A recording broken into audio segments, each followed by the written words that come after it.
Hello everyone, today I tell you about Mortal Kombat X. Finally new characters. Mortal Kombat 8 was a great game, but there were no real new characters in it. Plus it was a sort of remake of the first 3 episodes. Mortal Kombat X finally sports completely new characters who debuted here for the first time. Some of them are present thanks to their family, the daughter of Johnny and Sonya, Casey Cage or Jackie Briggs, who decided to follow in the footsteps of his father Jax. This also explains that some 20 years have since passed, hence the children going the tournament. Once again we have a story mode full of cutscenes and a dozen chapters, where each chapter gives us control of one individual.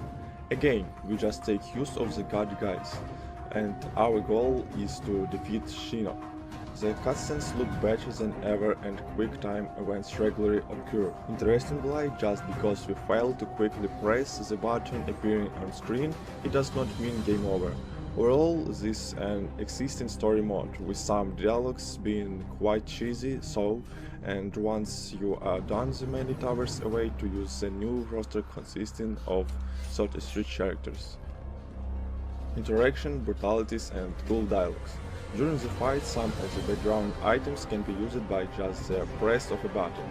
This means throwing objects at our enemies, or when we are cornered, our character can quickly climb up the wall and jump over the opponent. This means of an escape comes in handy, especially on higher difficulty.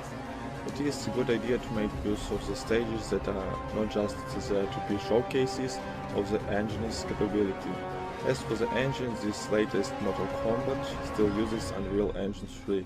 In Mortal Kombat 8 they decided to include, besides the good old fatalities, in Mortal Kombat 10 there are fatalities instead. These are fatalities that occur when we use special effects as the last attack against our opponent. Instead of the yelling "finish him" or "here", we immediately see a fatality. For instance, if we finish the last round with Cage's Nutcracker special attack, our enemy loses his head. There are also stage brutalities that require the stage interaction, those that cause damage, to be the last of our performance, not just because you use a special attack to perform a brutality. There are some prerequisites to be met, containing distance or number of usage of that attack during match. My favorite part of Mortal Kombat 10 are the dialogues. Before the fight begins, each character has to say something to the other. It is interesting for those that have a history, Scorpion and Sub-Zero, or for those that are close to one another, Johnny and Casey. There are several dialogues for the same character combination. My favorite is Cage, yelling, "It's game over, man," when faction alien. This is probably a reference to Bill Paxton's character Hudson in Aliens. For extra longevity, variation and faction. When picking a fighter you can choose from 3 variations.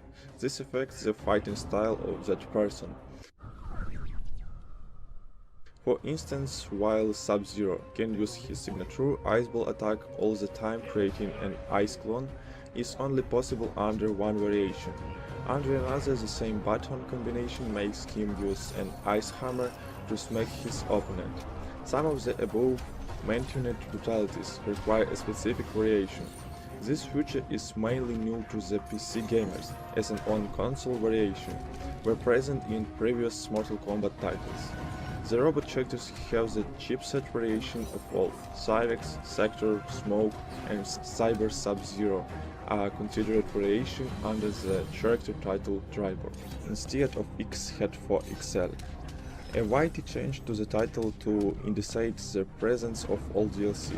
Some of the new characters, such as Goro, are available only if the related content is purchased.